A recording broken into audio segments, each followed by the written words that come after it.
Está con nosotros Carlos, un amigo y oyente de Aire Fresco.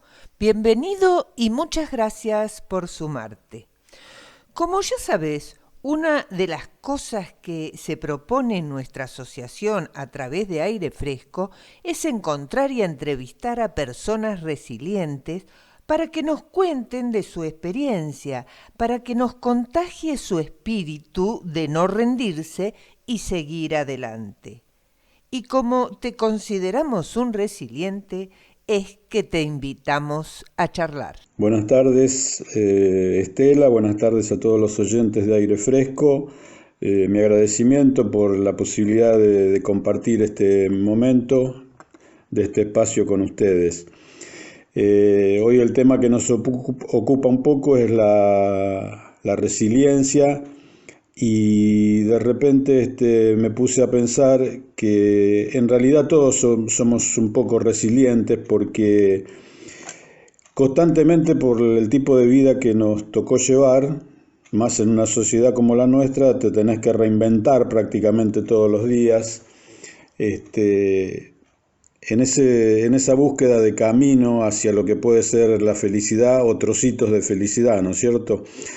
Lógicamente hay temas mucho más dramáticos que a veces no suceden y superarse es mucho más difícil, pero somos, creo, una sociedad en ese sentido muy creativa y que de repente va buscando siempre un poco su forma de vivir mejor, ¿no es cierto? Bueno, danos tus datos personales que quieras, nombre completo, edad, familia. Mi nombre es Carlos Emilio Dentone. Hace muy poquito cumplí mis primeros 70 años.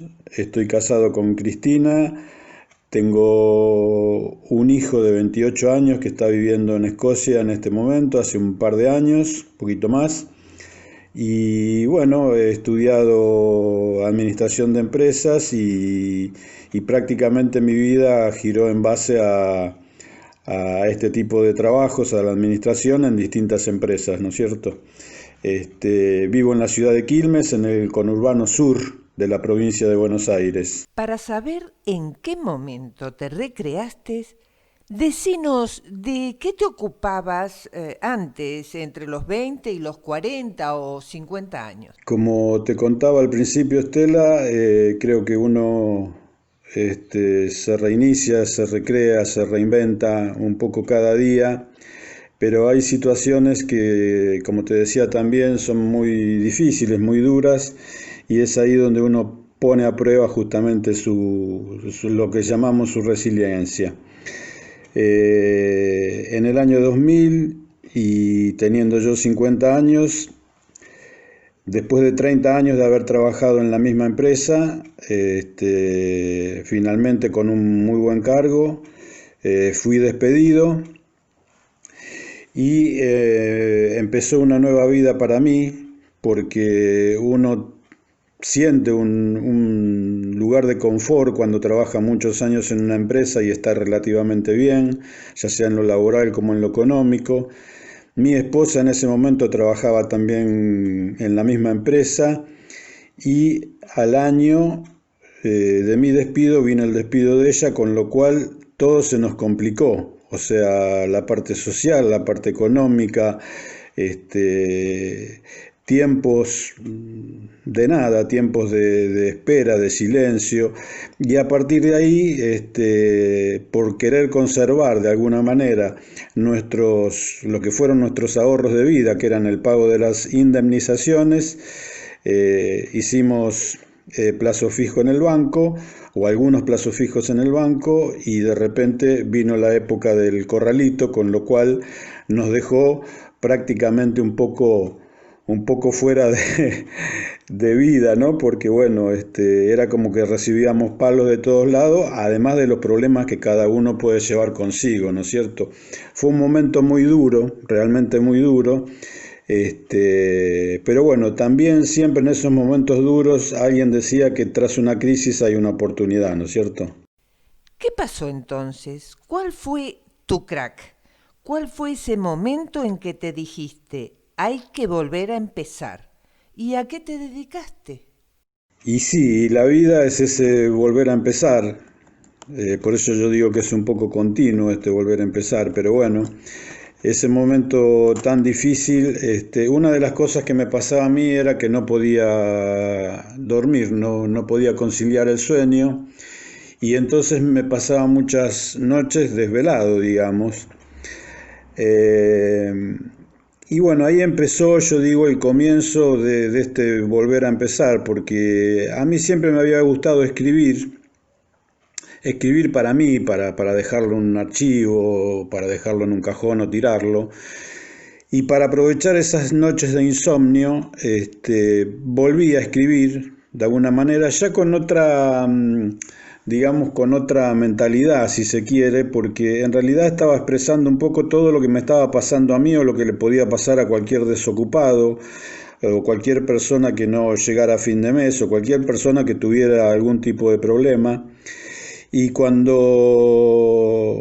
me quise dar cuenta había escrito muchos cuentos cortos, que es un poco lo que me gusta hacer a mí, y casi sin querer, con un amigo periodista, digamos, me hizo algunas correcciones y pude editar un libro, una cosa totalmente inesperada para mí.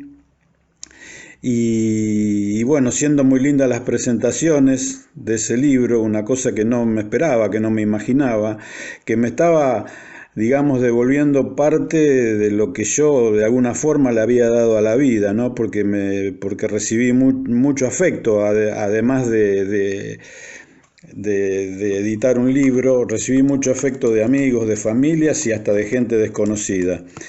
Entonces eso fue una de las formas con que yo fui afrontando este problema de la desocupación. Es decir, por un lado no me entraba dinero, pero yo de alguna manera estaba viviendo feliz y le estaba dando, creo yo, esa felicidad a mi gente, a mi familia. Por otro lado, como tenía tiempos libres, me puse mucho a ayudar en la escuela de mi hijo, donde cursaba mi hijo la escuela primaria, ayudar en el grupo de padres.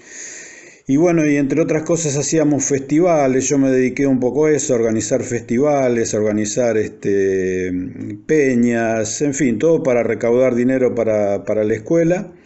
Y bueno, y alguna vez cuando Sergio Denis estaba un poco con sus problemas de voz, tenía problemas en las cuerdas vocales, lo invitamos a hacer un show, lo hicimos, salió muy lindo, yo muy satisfecho, muy orgulloso, pero además escuchaba por primera vez las radios en FM en Quilmes. Y eso me dio pie, siendo un oyente de niño de la radio, eso me dio pie a pretender, entre comillas, hacer un programa de radio que al principio me fue duro porque, bueno, me presenté tipo columnista en un programa, me tomaron, al principio no podía decir palabra. Y bueno, y después me fui rearmando, digamos, hasta hacer columnas de tipo cultural, de los eventos culturales quilmeños. Y bueno, y así seguí por un tiempo hasta tener mi propio programa. Esto fue desde el año 2001 hasta el año 2003. Programa que se continuó prácticamente en todos estos años. Tuvimos algún año de bache.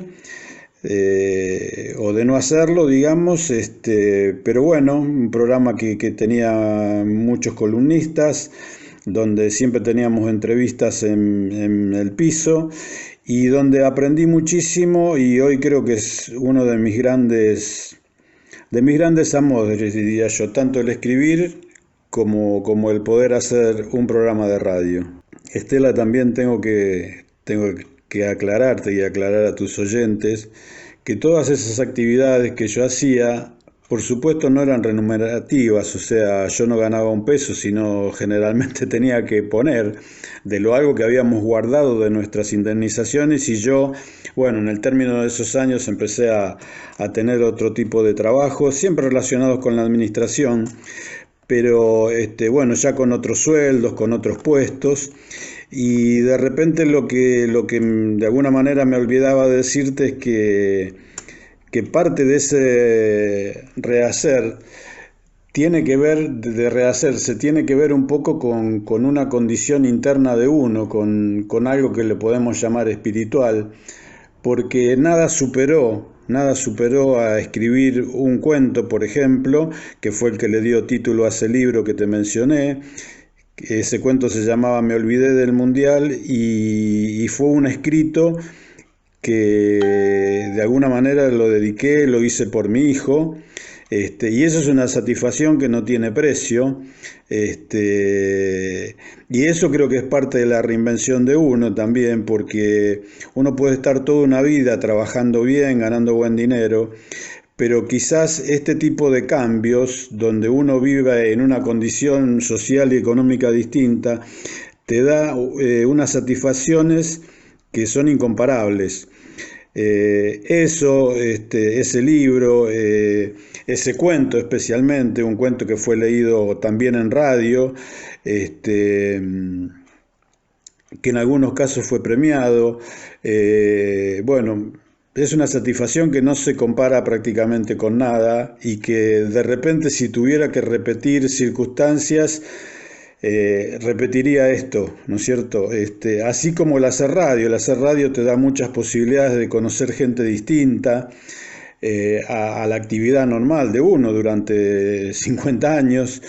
Este, y conocer esa gente te abre panoramas, empezás a entender otras cosas, empezás a amar otras cosas y creo que eso es impagable y no tiene nada que ver con el confort económico que uno puede sentir respaldado trabajando bajo una empresa bajo dependencia, ¿no es cierto?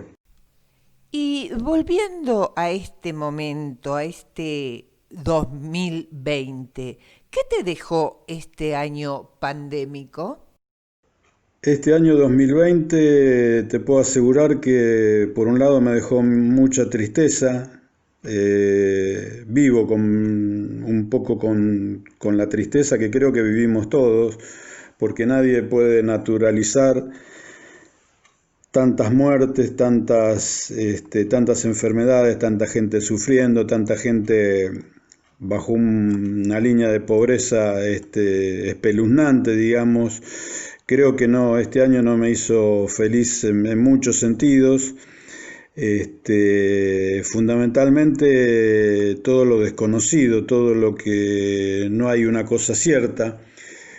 Eh, Creo que hay una confusión o que estamos muy confundidos todos porque no hay una palabra, digamos, que nos lleve a tener algo como definido, algo que sabemos lo que va a pasar, ¿no? Entonces, eso no me hizo vivir bien durante este último año, pero también, como en todas las cosas, hubo cosas redundantemente, hubo algunas cosas que a mí me dieron mucha satisfacción, quizás en la parte personal, y yo cuando hablo de la parte personal hablo también de mi entorno, de mi familia, de mis amigos, porque las alegrías, las felicidades de uno son más que nada para compartir, ¿no? Con la gente de uno. Y este año me dediqué mucho justamente a escribir, dejé de trabajar el año pasado, me dediqué mucho a escribir y otra de las cosas de esto de reinventarse, bueno, yo a mis 68, 69 años, la computadora, la computación, los sistemas eran algo que si bien manejé, bueno, no tanto las redes sociales. Y entonces me planteé un poco esto por un lado el de escribir, cómo hacía para llegar a la gente. Entonces algunos cuentos, algunas cosas que escribía las publicaba, por ejemplo, en Facebook. Pero un día me animé sin conocer, me llevó mucho tiempo, pero me armé un blog donde subo mis escritos periódicamente y donde, bueno, hago el anuncio, digamos, del cuento que subo, del escrito que subo en el Facebook o en alguna red, como el Instagram también. Y de repente, bueno, la gente tiene el link como para ir a ese blog, ¿no es cierto?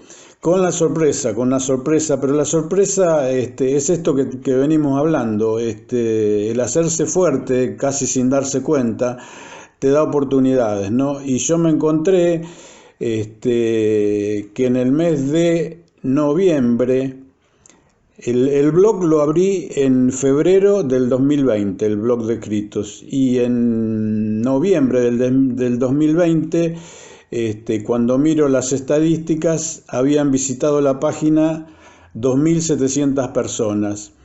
Con lo cual fue una sorpresa y una alegría también, porque quizás me puse a pensar, cosa que hoy no puedo hacer, que sería la edición de un libro.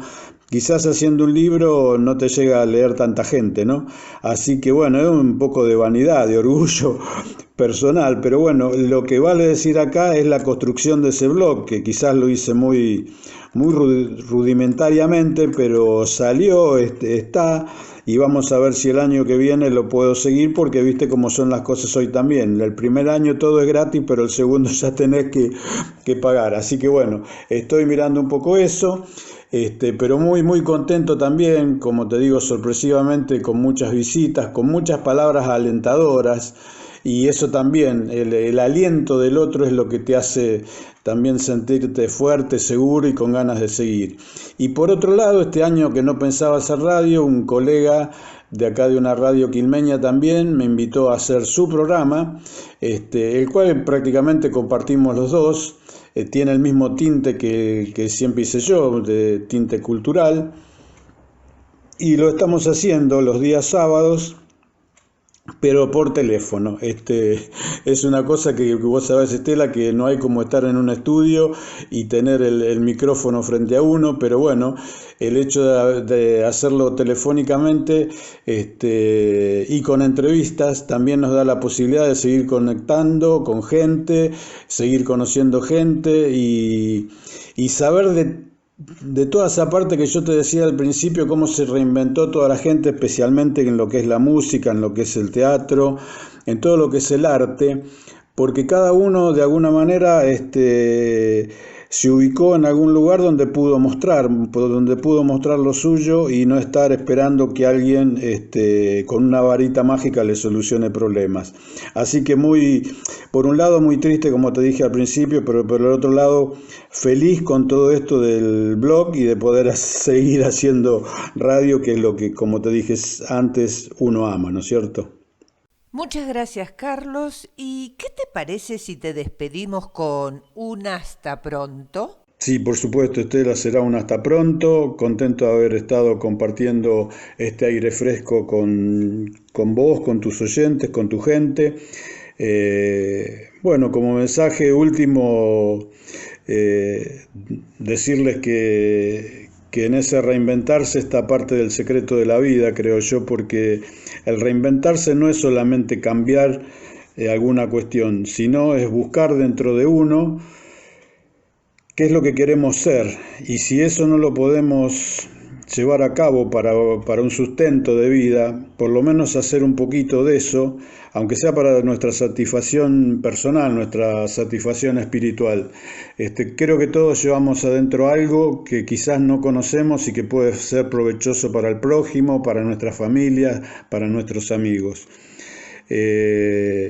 Como mensaje de fin de año, ya que prontito viene Navidad, viene el Año Nuevo, desearles lo mejor, que por sobre todo sea una fiesta, una celebración en paz, que tenga el sentido que tiene la Navidad, que es el nacimiento de nuestro niño Jesús.